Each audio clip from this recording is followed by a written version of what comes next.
From Whispers from Eternity by Paramahansa Yogananda, entitled, Make Me Silent, that I may eloquently converse with thee.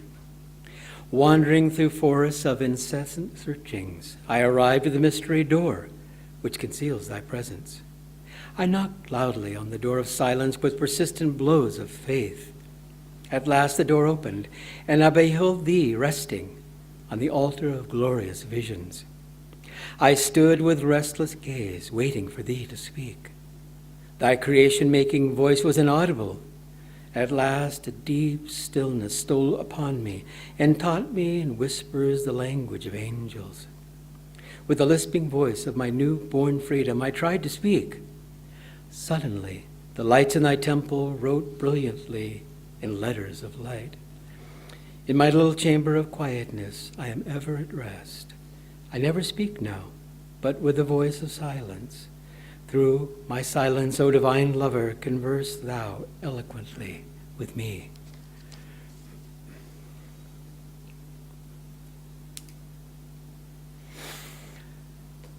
Well, it is a joy to be here. We don't get to Delhi all that often, though we lived in Gurgaon for 5 years. It has been a while now that we're down south in Bangalore. Many, many years ago, I don't really remember when, maybe 30 years ago, 20 years ago, we, from time to time, would go visit the saints, which of course is always a joy.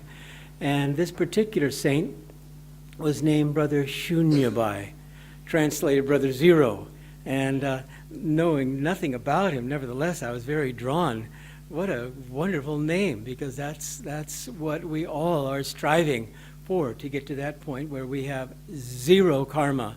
That's why we love the saints, especially because they're done with their karma. They have arrived. We're still trying to get rid of all of this karma so that we can, again, be established in the light. And so something very unique happened during this experience, and I don't recall, again, it was years ago. Was he in Sacramento, Stockton, San Francisco, in California? I don't remember. But I was looking around as I entered the hall to see where was the saint. He didn't seem to be there on the dais, so I thought, well, where is he? Maybe he'll make a grand entrance at one point. And there I looked and saw there in the audience this soul that was just radiating light. And I thought, well, I don't know if that's Brother Shunyabai, but I was very drawn to go over and greet him. And that's not usually my nature. I usually am a little bit in the background and so forth, but I couldn't help it. These saints, of course, are magnets, and in this particular instance, I felt to go up to him. And so I don't really, again, remember what we said, if anything, but I put out my hands, and he took my hands, and it wasn't for just a moment. That's what was such a surprise for me. It was minutes. It might have been 10 minutes. I've never done that with anyone before or since, but I couldn't let go. And there was this wonderful blessing that was coming from this saint, Brother Shunyabai. And I thought to myself after the experience passed and as the years, unfolded, that he was like a banyan tree. And he had become zero. He was no longer having to deal with the cross currents of his karma and of ego and so on. He had transcended that. And that was such an amazing experience for me, because it's just not my nature to come up to someone I don't know and place my hands out and then feel so comfortable. I felt like I could have held his hands for eternity because of that vibration of love and of joy. And this was a soul that as far as I could feel within my heart had arrived. His striving was over. He had reached that state of inner stillness. And so when we think of rooting ourselves in the present moment, we have a task, don't we? Because the future, many thoughts of the future are there, rambling about in our minds, concerns about the past and so forth, and they sway us, and they keep us from the present moment. But what Yogananda said, when we're happy in the present, we have God. And so that's what we have to continually to strive for. And it's not easy. Years ago, Swami went to India. And he had been wanting to go for a long time. And finally, after 10 years had passed, after he had left Self-Realization Fellowship, Yoga Satsanga, in the early 70s, he got the inner consent that he could go to India. And he was thrilled, and we were thrilled for him. And he, of course, visited many, many old friends here in Delhi and so forth.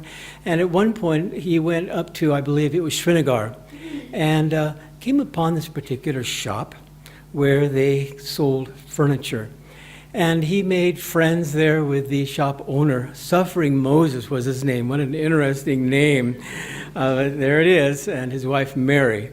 And so he went into the shop, and he saw the most beautiful, intricate carvings that are now at the Crystal Hermitages in Northern California, where we have our community center and Swami Kriyananda's home, where he lived for many, many years.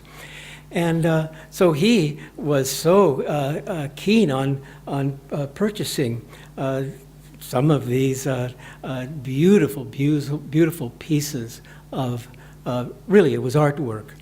And Suffering Moses shared a bit about his life, that when he first started as, I think, even a young boy, he was so excited about learning the craft of carving that he wouldn't even go home. He would sleep underneath the bench at night so that he wouldn't miss a moment, so that as soon as he woke up, he could begin again.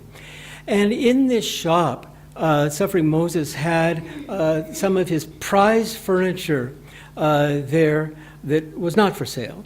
And people would peek in the room and they would want it. And he would say, not for sale. Many would come, and it was not for sale. But when Swami Kriyananda came, he said, oh, this is beautiful, I would like to buy it. He says, you can buy all of it. Because he did not want to give. This was like his children then. And he had worked, you see how intricate they are when you go, those of you that have been to the Crystal Hermitage, you see, my God, what an enormous effort, hundreds of hours certainly, maybe perhaps much more, to make these masterpieces. But he was very happy for Swami to have them, because he felt that vibration, and he knew that Swami would be caring for them. And when Suffering Moses and his wife Mary then came to the Crystal Hermitage many years ago, and he saw all of his beautiful pieces, tables and cabinets and so many things there, he gathered a few of us that were hosting him, and he began polishing his furniture. I thought, oh my gosh, his work never stops. And he showed us this is how to care for it and so forth, because it was a very fine wood and it needed to be cared for properly. Well, I mention this because we ourselves, in our own work and in observing the work of others and the masterpieces and so forth, when we go to museums and so forth, there is a real appreciation for the concentration and that depth of commitment that creates either beautiful works of art, or in working with children, teaching on such a high level that the children are just brightened by the experience. They can't wait to get to school. How about that? My first grade teacher, I loved her so much I wanted to marry her, and she said that she would wait for me. And I suspect she was 40 or something, and I was 6. But that was all right with me. I would wait for her too. And she was already married. But nevertheless, it was something so sweet. I truly wanted to marry her because she just brightened the classroom, brightened the day of the students, because she was alive with her art, the art of teaching young minds. And so as we roll up our sleeves, which really we need to do every single day as spiritual aspirants and disciples and so on, to see what we can do to be in the moment, to be happy, not just for ourselves, that's a good start, but so that people that come across our path, then their life too can be uplifted, because we don't know when we are perhaps just there at the grocery store. And we say to the cashier, "Thank you very much." And we just share with them a real vibration of love. There is our brother or sister there, and it's more than just a transaction. This is an opportunity for us to see the God in them as we strive to see the God in ourselves. Yogananda used to carry around a mirror for introspection. And he would look at the mirror. Of course, he didn't need to. He came as an avatar. But for all of us, as an example, and it's a good thing, too, when we look in the mirror, are we happy who's shining back at us? Or does it look like they need to meditate some more? Or go on retreat? We don't want to judge, of course, but it's a very good tool to see, are we anchored in the present? If we're anchored in the present, then we have God, and we have the great ones. And that's why we love the saints, because what they do for us is so simple and yet so profound. They are shining back to us who we really are. And how many people do that? It's such an easy thing to get into the habit of boxing people in. Oh, I can see that person's a type A or something. You think, oh my gosh, that's a bad habit to get into. Let them be free. We don't know their past karma. We don't know their strivings and struggles and all of that. Let us have that thought that everyone, because it's true, is moving toward the goal. Whether they be gangsters that think they're having a good time by shooting people and all of that stuff, they don't quite have it down yet. That's their kind of fun. At one point, they're going to see they're not having fun. As Yogananda said, people think they're having fun, but they're not having fun. Because they don't know, because they don't have that awareness.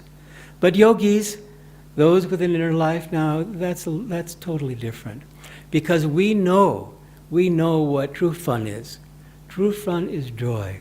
And it doesn't require going out, on some outing. It doesn't require anything. That joy, it's the fruit of Kriya. It's the fruit of meditation, springs up spontaneously. And the more we become wedded in that joy, and the more we become wedded in that unconditional love, we're just not interested in straying. And that's why we don't have to be worried about when will we find God, when will we find God. He is here with us now. Yogananda would get impatient with the thought that the disciples would have, when will I find him? He says, don't say that. You have him. He thinks your thoughts. He digests your food. You have him now, and it's true. That's why I like to think of two tracks. We're both divine and human. And on the divine track, we should remember very, very often who we are and where we're going. And that should be cemented in our consciousness as often as we can remember that through the day, whether it's looking in the mirror or chanting to the Guru, whatever it is, so that we can be rooted in our souls. And then, it's a humbling experience, but then to kind of look around and see if we have some more work to do. And invariably, a thought will tell us, a worry thought perhaps, that we haven't yet arrived. And so rather than lamenting that there's still effort that's required, then say, fine, thank you for that. Be appreciative that this thought or this feeling or whatever it might be has come to us to remind us that we still have to continue forth. But let us have, again, the humility to call on God and the great ones often, throughout the day. We meditate at night, ideally, to give back the day and also to prepare for the next day. If you go to bed with bliss, you wake up with bliss. If you go to bed exhausted, say no more. So we want to give the next day, then, the incentive to roll up its sleeves and move forward steadily with enthusiasm. And then in our morning meditation, it's a good idea to take a little peep. What does this day look like? It might be a quiet day. It might be the opposite, a day that'll be filled with activity. And so let's go as deep as we can. And when the thoughts take us away from our meditation, say, okay, it's not my preference that I have a restless mind at the moment, but hold on to the Guru's feet, and he will take you through. Swami Kriyananda said something, for some reason, it just really kind of startled me. He said, in the middle of your kriyas, if need be, just stop your kriyas if you're getting restless. And I thought, I don't know if I've got the courage to do that. I thought it was a continuous, practice, just keep on going. And I thought, well, you mentioned it, so let me try. I do that now, because I figure if I'm meditating, let me meditate. If I'm not meditating, because thinking and sleeping is not meditating, if I'm just thinking and thinking, then let me stop and call to God and say, obviously you know that I'm having a little trouble. I need your help and I need it now. And I have found that my meditations and my kriyas and my seva and whatever it might be, right away, back in alignment, because I have been real to myself that I wasn't meditating. I was just spacing out, thinking about God knows what. And so to be anchored in the present is to be anchored at the feet of the Guru. To be anchored in the present is to be anchored in our own souls. To be anchored in the present is to be vehicles for unconditional love. To be anchored in the present is to have that joy, and not to think that that joy is, some kind of reward in the distant future. Years ago, I decided to see if God was really available anytime, 24/7. I wanted to test that. We're yogis, we love to experiment. And so I said, okay, now is a good time. And so I went as deep as I could through as many layers as I possibly could imagine, and sure enough, there was that ocean of spirit. And that's why we're all here, because we've experienced that. And so that's what we need to do from time to time. If we find ourselves getting a little off, then it's time to take a dip. It's time to drink and drink of that great ocean, and then draw that ocean back into our consciousness, so that we can be instruments to help other people, because we are here together, the billions and billions of people in this world. We're all in this together as spiritual family to help one another to grow spiritually. And so live in the moment. When you're happy in the moment, you've got God. We have this wonderful, wonderful clue as to how to stay centered. When you're happy in the moment, you have God. And so we have God already, but let's push a good thing along, because we love our joy. I am the bubble, make me the sea. Find a little bubble of joy, as Master said, and puff on it, and make it bigger, and expand it so that it can fill this whole world. That's very, very important at this particular time when the world is in such great need of higher consciousness, of healing, of light. So God bless you all. It really is a joy to be here. What a wonderful family you have here in Delhi.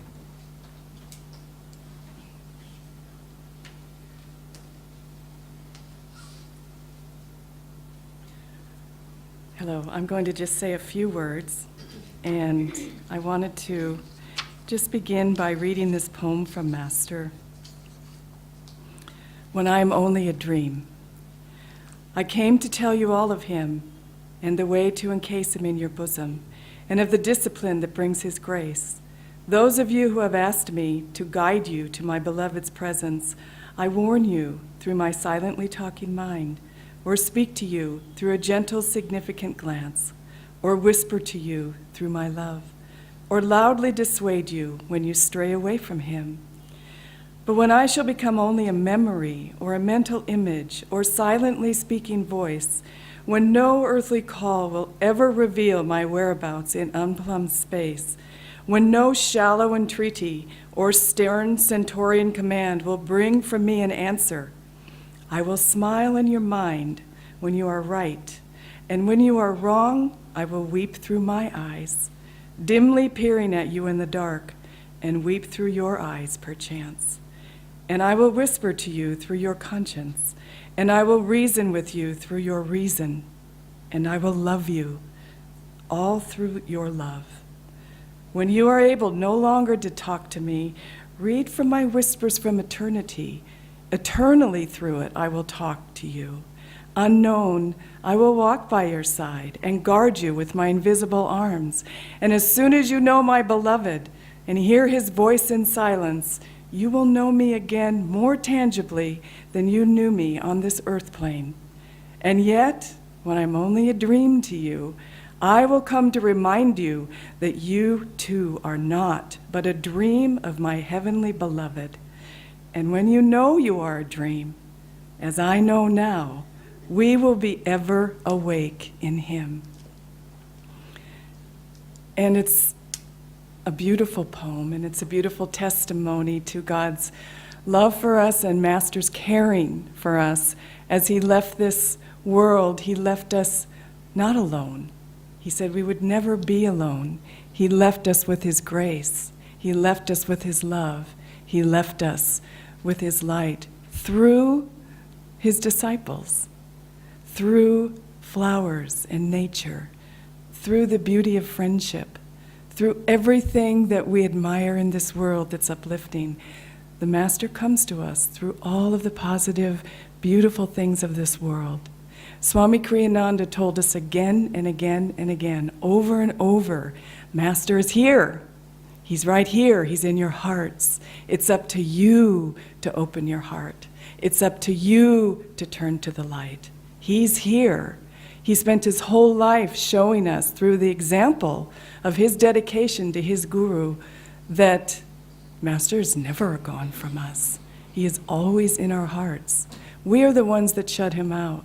Only because life gets to be so intense. We're so caught up in the dream. It's so hard to pull back and see it as a temporary existence. We're in it. And so it's like a fish in water. We can't see. We just can't see. We can only be a fish in water. But the Guru comes. And Master said that he would take each one of us home. That's his job. He said he would never give up his job about us. Isn't that something? And he also said to Yogananda, when Yogananda was in his attic room as a young man pleading for Divine Mother's response, "Always have I loved you," Divine Mother said, "ever shall I love you." When we're in the moment, we're not only happy, we're in God. That's our existence. We must pay more attention to our spiritual life than our physical life. And we must draw that love through, into the physical, through our hearts. We need to love in this world, and we need to draw the Master in. Swami Kriyananda's life was an example through every song, through every book, through every lecture, through every friendship, through every encounter. He was bringing Master into the present moment for each one of us. Jyotish and Devi now have taken upon themselves to bring Master through their relationship and attunement to Swami Kriyananda and the Guru to each one of us. The work at Ananda is growing. It's grown exponentially since the 60s when we had started out in trailers and sleeping bags. I mean, it's all over the world now. And what makes it so beautiful, so real, so magnetic? Why do people even care about Ananda, just a group of people that love God? It's because the individuals in these communities, it's because the individuals here in Delhi, because of the individuals all over the world take seriously their spiritual life. And we become so magnetic because the Guru is there. The Guru is working through us. We are each important. We are each, one of us, a channel for the Guru's light. Don't take it lightly that your responsibility in this world, think of it. What is our greatest responsibility in this world? It's to love God. What a wonderful task. What a more beautiful task could we ask for? Just to love God. It's just amazing what the Guru has given us. And just as he said, he will speak to us through our conscience. He will laugh through our hearts. He will love through our hearts. He will live through us if we open up. But it's our job to open up. And that's what living in the moment means. We just can't ever give up. We can't ever give up. Sister Gyanamata, when she came to Master, she was 65 years old, kind of our age. 65 years old, but she was physically very ill. She had so many problems when she came to Master and lived in the ashram. And for 20 years, she suffered physically, very intense suffering. But at the end of her life, Master looked at her life and he said, I have never seen one sin in her life, even of thought. And when Sister Gyanamata died, her last words were, "Too much joy, too much joy." It isn't that God even took away her suffering, but God made his presence so known to her that the suffering was sublimated, and all she wanted to do was live for God. And that's what we have to do. This too shall pass. This life will pass. It's going very quickly, very quickly. It's going like a roller coaster. So seize the moment. Seize this moment. Seize the now. And realize who you really are. We are children of God. We are part of we are a spark of the infinite. We are not separate. How could it be? And all of our self-definitions that we think we are, we're sad, we're happy, we're pretty, we're not pretty, we're heavy, we're thin, we're intellectual, we're dull, we're rich, we're poor, whatever. These are all self-definitions. As you lose those self-definitions, the little self, your soul manifests forth with all the beauty and all of the magnificence of the realization that you are a part of God. We are all children of God. Live in that thought. It's not impractical. We have to live our lives, but the most practical thing is to live for God. I wanted to just close with one thought. Everybody's life has troubles. Nobody gets off scot-free. We're all here because we have to work on our karma, and we have to do it pleasantly. We have to do it with a good attitude. Many years ago, there was a movie that was made, and Yogananda loved this movie, and it was made, I think, in the 30s, and it was called The Song of Bernadette. And there was a beautiful, Master used to watch it all the time. He loved that movie. And also then Swami would watch the movie, and we would watch it with Swami. And it was about Saint Bernadette, and she was a visionary who lived in France. And she had visions of the Blessed Virgin. Changed her life. She was completely transformed. And then she was taken away from her village, and she was living in a convent because they said she was a saint and they didn't want her to get tainted by the world. So they put her in this awful place, and for, 20 years, they were persecuting her. She had the worst jobs. She had poor health. She had no friends. She was just completely desolate, but with the memory always of having seen the Blessed Virgin, of having seen Divine Mother herself, kept her strong. So at the end of her life, they never believed that she saw. And she would get interrogated by all the officials. Did you see the Blessed Virgin? And they would stick rods in her body and make sure that she wasn't lying and see if she was. They were horrible to her. It was really amazing. This world is so cruel. So finally, she's on her deathbed. And in this movie, it's the most beautiful scene. And this one scene always stayed with me. And they told her, you can go to Lourdes and get cured by the water that was created when you were there, when you had the visions. And she said, no, Lourdes is not for me. The water is not for me. And then she's lying on her bed at the end of her life. And she went into this dark space, and she said, I'll never see her again. I'll never see her again. I'll never see her again. And then all of a sudden, the Blessed Virgin appeared to her at the end of her bed, and she sat up in her bed. And this woman's face was radiant with joy and bliss and otherworldly. And she just said, I love you. I love you. I love you. And that moment was imprinted on my mind, because that's how we need to love God, through it all. Divine Mother never left her. And she was there at the end of her life. And Master promised to be at the end of our life, carrying us over to the other side. All of the gurus are going to be there. Don't give up. Don't get depressed. Don't think it's all there is this world, because it's not. There's so much beauty, and it's right inside of us. It's right inside of us. And we have to touch that in deep meditation. That's reality.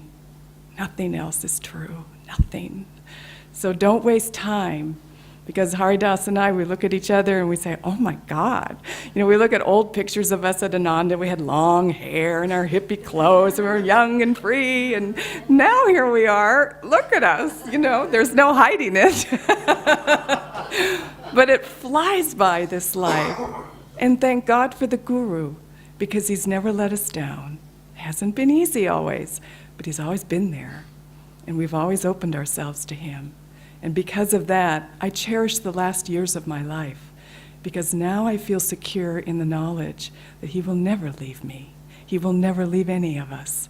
And he will always be there, no matter what we go through, all the way till the very last breath when we say, I love you. So God bless you all. Thank you for coming to this Sunday satsang. And now please stand for the arati.